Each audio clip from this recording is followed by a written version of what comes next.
ஓம் சைராம். நல்லது நினைப்போம், நல்லது நடக்கும். 48 நாள் தவத்தில் இன்னைக்கு நம்ம 22வது நாளில் இருக்கோம். இன்னையிலிருந்து அடுத்த 3 நாட்களுக்கு இன்றைக்கி, நாளைக்கு, அதுக்கப்புறம் அடுத்த நாள், இந்த 3 நாளும் அன்னதானம் பண்ணுற வீடியோ வராது. எதனாலனா, நான் ஷீரடிக்கு கிளம்பிக்கிட்டு இருக்கேன். இன்றைக்கி நைட்டு ட்ரெயினு. ஞாயிற்றுக்கிழமை மதியானம் அங்கே போயிடுவேன், ஷீரடிக்கு போயிடுவேன். திங்கக்கிழமையிலேருந்து நம்ம தொடர்ந்து அன்னதானம் ஷீரடியிலேருந்தே கொடுக்க போகிறோம்.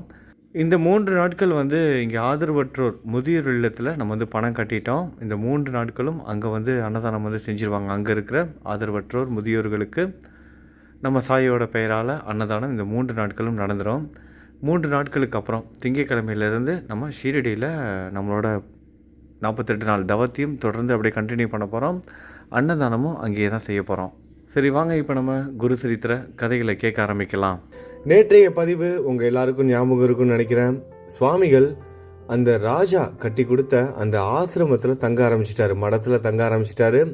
அவருக்கு ராஜ உபசரங்களும் பண்ணிக்கிட்டு இருக்காங்க. அவர் நதிக்கரைக்கு போகும்போது வரும்போதும் கூட பல்லக்கிலெல்லாம் தூக்கிட்டு போயிட்டு வந்துகிட்டு இருக்காங்க. சுவாமிகள் அங்கேருந்தே மக்களுக்கு நல்லது செய்துக்கிட்டு இருக்காரு. அப்படி இருக்கும்போது தான் பக்கத்து ஊரில் சேர்ந்தவர் குமுசி அப்படிங்கிற ஒரு கிராமத்தை சேர்ந்த ஒருத்தர். அவரோட பேர் திரிவிக்ரம பாரதி. ரொம்ப நல்ல மனுஷன்.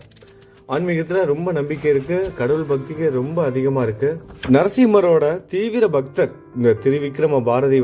விஷ்ணு பகவானோட நரசிம்ம அவதாரம், கன்ஃபியூஸ் பண்ணிக்க கூடாது. நரசிம்ம சரஸ்வதி கிடையாது, நரசிம்மரோட தீவிர பக்தர் அவருக்கு இவரோட நடவடிக்கைகள் பிடிக்கல. அதாவது என்னன்னா, எப்படி ஒரு சன்னியாசி, இவர் நரசிம்ம சரஸ்வதி ஒரு சன்னியாசியா இருந்துகிட்டு எப்படி இந்த ராஜ உபச்சாரங்களை அனுபவிக்கலாம், இந்த மரியாதைகளும் இந்த வாழ்க்கையும் எப்படி அவர் அனுபவிக்கலாம், ஒரே இடத்துல தங்க கூட கூடாது சன்னியாசிகள். அப்படி இருக்கும்போது ஒரு மடம் கட்டிக்கிட்டு அங்க தங்கலாமா அப்படிங்கிற மாதிரி இவருக்கு ஒரு கேள்வி. ஆனா குரு தங்குவதற்கான காரணங்கள் நிறைய இருக்கு. அவர் இந்த உலகத்துக்கு செய்ய வேண்டிய கடமைகளை ஆற்றுவதற்காக ஒரே இடத்துல இருக்க வேண்டிய தேவை இப்ப ஏற்பட்டிருக்கு.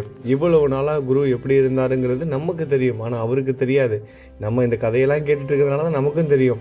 சுவாமிகள் எவ்வளவு தீர்த்த யாத்திரைகள் போயிருக்காரு. அது மட்டும் இல்லாம எவ்வளவு இடத்துல மறைமுகமா இருந்து அவங்களோட ஆன்மீக வேலையெல்லாம் செய்துகிட்டு இருந்தாரு. ஆனா இப்ப மக்களுக்கு நல்வழிப்படுத்த வேண்டிய அந்த காலகட்டங்கள் வந்துருச்சு. அதாவது அவரோட அவதாரத்திற்கான நோக்கம், அந்த நோக்கத்தை பூர்த்தி செய்வதற்காக ஒரு இடத்துல சுவாமி தங்குற மாதிரி ஒரு சூழ்நிலை அமைஞ்சிருக்கு. சுவாமியும் தங்குறாரு.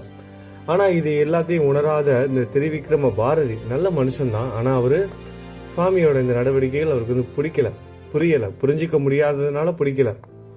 அவரு கூட இருக்கவங்கள்ட்டெல்லாம் பேசுறாரு. இந்த மாதிரி ஒரு சன்னியாசி இந்த மாதிரி பக்கத்துல இருக்கிற ஊர்ல, கந்தர்வபுரம்ங்கிற ஒரு ஊர்ல ராஜா கட்டி கொடுத்த மடத்துல தங்கி ராஜ உபசரணைகளையும் அனுபவிச்சுட்டு இருக்காரு. இதெல்லாம் சரியா, அந்த மாதிரிலாம் வெளியே பேச ஆரம்பிக்கிறாரு. இது நம்மளோட குரு ஸ்ரீ நரசிம்ம சரஸ்வதி அவர்களுக்கும் தெரிய வருது. இந்த மாதிரி நம்மளை பத்தி இவர் தப்பா பேசுறாருன்னு தெரிஞ்சுக்கிட்ட அவரு உடனடியா ராஜாவை கூப்பிட்டு சொல்றாரு, மன்னனை கூப்பிட்டு சொல்றாரு, மன்னா, அருகில் உள்ள குமசி கிராமத்தில் இருக்கும் திரிவிக்ரம பாரதி எங்களை, அதாவது என்னை தூற்றுகிறான், என்னை திட்டுறான். அதனால நாம் அவரை இன்று போய் பார்க்கணும் அப்படின்னு சொல்றாரு. மன்னர் உடனடியா என்ன பண்றாரு, குமசிக்கு அந்த கிராமத்துக்கு செல்வதற்காக இவர் சுவாமியை கூட்டிட்டு போனோம்ல, அதுக்காக அழகான பல்லக்கை தயார்படுத்துறாரு.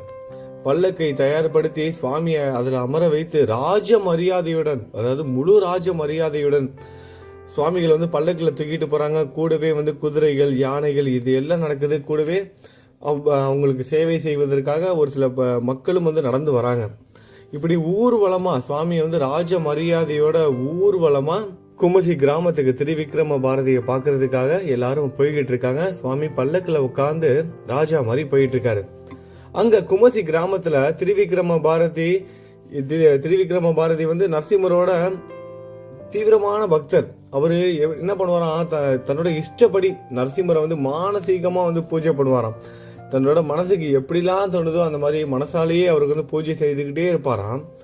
அப்படி இருக்கும்போது அன்று, அதாவது சுவாமிகள் வந்துட்டு இருக்காருல, அன்னைக்கு என்ன நடக்குதுன்னா, எவ்வளவு முயன்று பார்த்தாலும் அவரோட மனதில் நரசிம்மரோட தரிசனமே கிடைக்கல. நம்மளே என்ன பண்ணுவோம், ஒரு சில நேரத்தில் பாபாவுக்கு விளக்கேற்ற முடியல, பூஜைகள் செய்ய முடியல அப்படின்னா கூட இந்த சவணமின்சில குறிப்பிட்டிருக்க மாதிரி என்னோட கற்பனையின் அடிப்படையில் உங்களுக்கு பூஜை செய்கிறேன்னு தாஸ்கன் அவர்கள் எழுதியிருப்பாரு. நம்மளும் பாபாவோட ரூபத்தை வந்து மனசுல நினைப்போம். நினைச்சோடனே அவர் காட்சி கொடுப்பாரு. நம்ம ஆத்மாத்மா அவருக்கு காணிக்கை கொடுக்கறதுலேருந்து, பூ வைக்கிறதுலேருந்து, விளக்கேற்றுறதுலேருந்து, அவருக்கு அலங்காரம் பண்ணுறதுலேருந்து எல்லாமே செய்வோம். அவர் பாதத்தை தொட்டு வணங்குற வரைக்கும் எல்லாமே மானசீகமாகவே நமக்கு வந்து அந்த உணர்வை வந்து சாய் கொடுத்துருவாரு, காட்சி கொடுப்பாரு. திடீர்னு ஒரு நாள் நம்மளோட சாய் அந்த மாதிரி நமக்கு கண்ணை மூடி நினைக்கும் போது அவரோட உருவம் நமக்கு தெரியல, காட்சி கொடுக்கலன்னா எப்படி இருக்கும்? தினமும் கொடுத்துக்கிட்டு இருந்த சாய் திடீர்னு கொடுக்கலன்னா எப்படி இருக்கும்? அதே தான் இங்க நடக்குது இவருக்கு. திரிவிக்ரம பாரதி எவ்வளவு முயற்சி செய்து பாக்குறாரு. அவரோட மனதுல வந்து அந்த உருவம், அந்த சுவாமியோட தரிசனம் வந்து கிடைக்கவே இல்லை. நரசிம்மரோட தரிசனம் கிடைக்கவே இல்லை.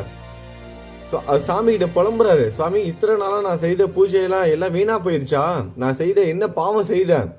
என் மேல கருணை காட்டுங்கள் அப்படின்னு மன்றாடி கேட்கிறாரு, வேண்டாரு, என்னென்னமோ புலம்புறாரு. சாமி எவ்வளவோ பூஜை செய்திருக்க, தினைக்கே எனக்கு காட்சி கொடுத்தீங்களே, இன்னைக்கே நீங்க எனக்கு காட்சி கொடுக்கல, நான் என்ன பாவம் செஞ்சேன், என்னை மன்னிச்சிருங்க, எனக்கு காட்சி கொடுங்கன்னு புலம்புறாரு, அழுகிறாரு, எவ்வளவோ முயற்சி செய்து பாக்குறாரு. ஆனா காட்சி கொடுக்கல. என்னடா எவ்வளவுதான் முயற்சி செய்த பார்த்தாலும் சுவாமியோட தரிசனம் நம்மளோட மனதுல அவரோட உருவம் தோன்ற மாட்டேங்குதுன்னு அவர் புலம்பிக்கிட்டு பிரார்த்தனை பண்ணிக்கிட்டு இருக்க நேரத்துல அவருக்கு வந்து யதீஸ்வரன் அரச மரியாதைகளுடன் குதிரை யானை பரிவாரங்களுடன் வருவது மனதில் தென்பட்டது. உடனே அவர் பூஜையிலிருந்து வெளியே வந்து பார்க்கையில் நரசிம்ம சரஸ்வதி அந்த யதீஸ்வரன் ரூபத்தில் பரிவாரங்களோட வந்துகிட்டு இருக்காரு. அதாவது குதிரை யானைகள் இதெல்லாம் முன்னாடி நடந்து வந்துட்டு இருக்கு. அழகான பல்லக்குல உட்கார்ந்து வந்துகிட்டு இருக்காரு. இவர் பாக்குறாரு. பார்த்தா அங்க இருக்கிற மக்கள், அந்த குதிரை யானைகள்ல இருந்து வந்துகிட்டு இருக்கவங்க, அந்த ராஜாவுக்கு வேலை செய்யறவங்க, சுவாமிகளுக்கு சேவை செய்வதற்காக கூட வந்தவங்க, இப்படி எல்லாருமே அந்த பல்லக்க தூக்கிட்டு வந்தவங்க இருந்து எல்லாரோட முகமும் அப்படியே வந்து நரசிம்ம சரஸ்வதி சுவாமிகளாகவே யதீஸ்வரனாகவே காட்சி அளிக்குது. எப்படி இருக்கும் நினைச்சு பாருங்க. நடந்து வர்றது எல்லாம் ஒரே ஒரு ரூபத்திலேயே, அதுவும் நரசிம்ம சரஸ்வதி அவரோட ரூபத்திலேயே வந்து எல்லாருமே இருந்திருக்காங்க. யானை குதிரையில இருந்து அங்க நடந்து வர மக்கள்ல இருந்து ராஜா மன்னர் அவங்க குடும்பம், அதுக்கப்புறம் அந்த பல்லக்கு தூக்கிட்டு வரவங்க வரைக்கும் எல்லாரும் ஒரே மாதிரி காட்சி தராங்க. இவருக்கு வியப்படைந்து பாக்குறாரு திரிவிக்ரம பாரதி. என்ன செய்யறதுன்னு தெரியல. நேரா போறாரு. அந்த ஊர்வலம் வருது. யார் காலில் விழுகிறது? இவரா அவரா யாருன்னே தெரியாது. எல்லாரும் ஒரே ரூபத்துல இருக்காங்க. ஒட்டு மொத்தமா அந்த ஊர்வலத்தின் முன் அப்படியே சாஷ்டாங்கமா விழுந்துட்டாரு. சாஷ்டாங்கமாக விழுந்து வணங்கி பாக்குறாரு. அத்தனை பேரும் யதிகளாகவே, அந்த யதீஸ்வரனாகவே தென்படுறாங்க அவரோட கண்களுக்கு. நரசிம்ம சரஸ்வதியை ஒரே ரூபத்திலே காட்சி கொடுக்கிறாரு. எல்லாரும் வியப்போட அவர் பேச ஆரம்பிக்கிறாரு. சுவாமி, இவர்களில் நீங்கள் யார் என்று என்னால் தெரிந்து கொள்ள முடியவில்லை. என்னை வந்து மன்னிச்சிருங்க. இதுல நீங்க யாருன்னு எனக்கு காமிங்க, என்னை மன்னிச்சிருங்க. நான் வணங்கும் நரசிம்மரும் நீங்களும் ஒருவரே என்று தெரியாமல் உங்களை தூற்றி விட்டேன். உங்களை தேவையில்லாம பேசிட்டேன், அவதூறு பேசிட்டேன். உங்களோட நிஜ ரூபத்தை என்னை பார்க்க வைங்க சாமி என்று மன்றாடி கேட்கிறாரு. இப்படி இவர் வேண்டி கேட்டதுக்கு அப்புறம் அங்க இருக்கிற மக்கள் எல்லாரும் அவங்கவுங்களோட ரூபங்கள்ல காட்சி கொடுக்குறாங்க. யானைகளாகவும், குதிரையாகவும், பல்லக்க தூக்கிட்டு வர மக்கள், சாதாரண அவங்கவுங்களோட ரூபத்திலையும், மன்னனாக எல்லாரும் அவங்கவுங்களோட உருவத்தை வந்து பெறுறாங்க. சுவாமிகளாகவே இருக்கிறாரு. திரிவிக்ரம பாரதி பாக்குறாரு. பல்லக்கில் அமர்ந்திருக்கும் குருவை வந்து பாக்குறாரு. அவரு தான் வந்து சுவாமிகள் அப்படின்னு தெரிஞ்சுக்கிட்டு அவரு சுவாமிய பார்க்கும்போது சுவாமி கேட்கிறாரு, நரசிம்ம சரஸ்வதி சுவாமிகள் கேட்கிறாரு, நீ என்னை திட்டுன, அது ஏன் என்று தெரிந்து கொள்ளதான் இங்க நான் வந்திருக்கேன். இங்க நான் வந்ததுக்கான காரணம் என்னன்னா, என்ன நீ தேவையில்லாம பேசுன, ஏன் பேசுன, எதுக்காக பேசுறேன்னு, அது என்ன காரணம் அப்படிங்கறது தெரிஞ்சுக்கிறதுக்காக தான் நான் இங்க வந்திருக்கேன். சுவாமி கேட்கிறாரு தெளிவா. அவர் எந்த வார்த்தை சொல்லி அவரை திட்டினாரோ அதே வார்த்தையை சொல்றாரு. என்ன நீ டாம்பீகர் அப்படிங்கிற வார்த்தையை சொல்லி திட்டினீங்க, டாம்பீகர்னு சொல்வதற்கான காரணம் என்ன அப்படின்னு சொல்லி கேட்கிறாரு. அதாவது டாம்பீகர் அப்படின்னா வீண் ஆடம்பரத்தை விரும்புறவங்க, தேவையில்லாத அவங்களோட புகழை அவங்களே வந்து பாடிக்கிறவங்க, ஒரு விளம்பரப்படுத்திக்கிறவங்கன்னு வச்சுக்கோங்களேன். விளம்பரப்படுத்திக்கிறவங்க, ஆடம்பரத்தை வந்து விரும்புறவங்க, அந்த மாதிரியான நபர்களை தான் டாம்பீகர் அப்படின்னு சொல்லுவாங்க. அந்த டாம்பீகர் அப்படின்னு நீங்க என்ன சொல்றீங்களே, அதுக்கான காரணம் என்ன அப்படின்னு சொல்லி கேட்கிறாரு. நீங்கள் பூஜிக்கும், சுவாமிகள் சொல்றாரு, நீங்கள் பூஜிக்கும் நரஹரியின் அனுகிரகத்துடன் எங்களை பற்றிய உங்கள் சந்தேகங்களை விவரியுங்கள்.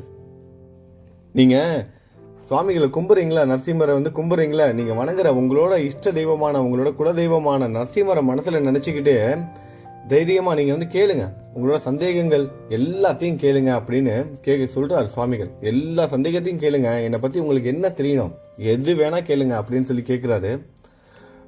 இப்படி குரு சொன்ன உடனே இதை கேட்ட திரிவிக்ரமர் என்ன பண்றாரு, சுவாமி, நான் வந்து மூடனாய் மாயையில் உங்களை என்னால் தெரிந்து கொள்ள முடியவில்லை. நான் வந்து ஒரு மூடனா இருந்தேன், அதனால உங்களை பத்தி தெரிஞ்சு கொள்ள முடியல.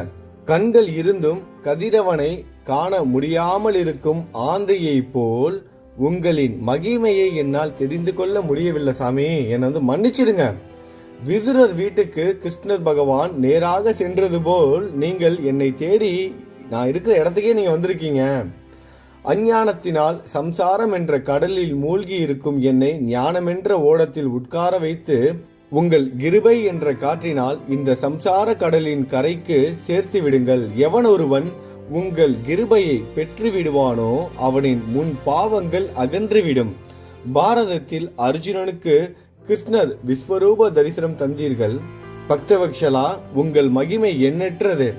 உங்கள் தரிசனத்தினால் நான் மேன்மை அடைந்தேன். நீங்கள் தான் நான் உபாசிக்கும் ஸ்ரீ நரசிம்மர். இத்தனை நாள் நான் செய்த உபாசனையினால் உங்கள் தரிசனம் எனக்கு கிடைத்தது என்று பலவிதமாக துதித்து பாடுறாரு. கேள்விகளை கேட்க சொன்னாரு நரசிம்ம சரஸ்வதி சுவாமிகள் அவரு.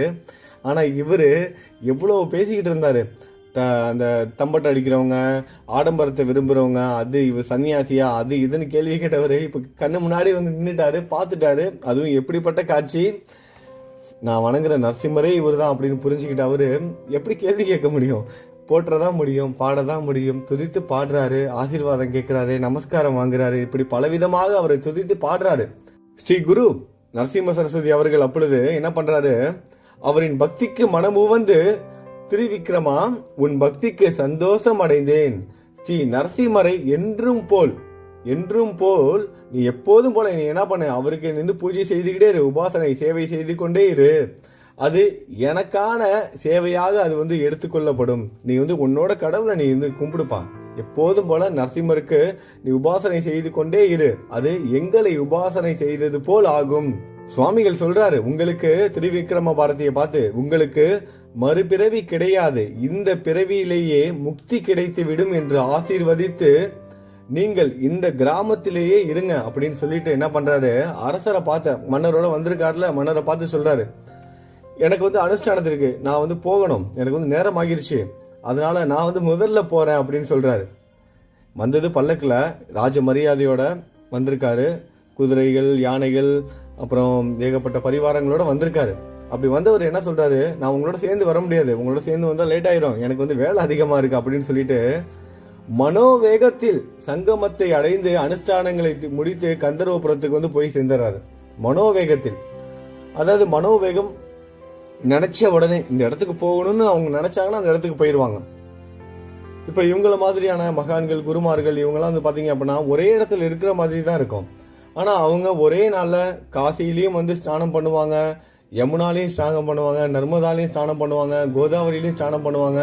அவங்க எங்க போகணுமோ, எந்த ஆலயத்துக்கு போகணுமோ, எந்த ஊருக்கு போகணுமோ, எந்த இடத்துக்கு போகணுமோ அவங்க நினைத்த மாத்திரத்தில், அதான் மனோவேகம், அந்த ஃபிராக்ஷன் ஆஃப் செகண்ட், அந்த மனோவேகத்திலே அவங்க என்ன பண்ணுவாங்க, அந்த இடத்துக்கு போயிட்டு வந்துருவாங்க. அதே மாதிரி தான் இந்த முறையும் வந்து நடந்திருக்கு. சுவாமிகள் வந்து என்ன பண்றாரு? ராஜா, நீங்க எல்லாம் பின்னாடி வாங்க, எனக்கு வந்து லேட் ஆயிடுச்சு, நான் முன்னாடி போறேன் அப்படின்னு சொல்லிட்டு மனோவேகத்தில் சங்கமத்தை அடைந்து அனுஷ்டானம் முடித்து கந்தர்வபுரம் அந்த ஊருக்கே வந்து போய் சேர்ந்துட்டாரு. நாமதாரகன்ட்ட சொல்றாரு சித்தமுனிவர், நாமதாரகா, ஸ்ரீ குருவின் மகிமைகளை போற்ற யாரால் முடியும்? அப்படியான ஸ்ரீ குருவை சாதாரண மனிதனாக நினைப்பவன் 7 பிறவிகள் நரகம் அனுபவிப்பான். ஸ்ரீ குருவே மும்மூர்த்திகளின் அவதாரம் என வேதங்கள் கூறுகின்றன. ஆகையால் ஸ்ரீ குருவின் பாதங்களை சரணடைபவர்கள் இங்கும் மேல் உலகத்திலும் எல்லா சுகங்களும் பெறுவார்கள். இந்த குரு சரித்திரம் என்ற தண்ணீர் பந்தல் நமக்கு கிடைத்தது. இதை பருகியவர்கள் துன்பங்கள் நீங்கி சுகமாக வாழ்வார்கள் என்று சித்த முனிவர் நாமதாரகனுக்கு சொல்வது மாதிரி நம்ம எல்லாருக்கும் இன்னைக்கு சொல்லி முடிச்சிருக்காரு. நம்ம நாளைக்கு அடுத்த நாள் பதிவுல சந்திக்கலாம். நல்லதை நினைப்போம், நல்லதே நடக்கும். ஓம் சாய்ராம்.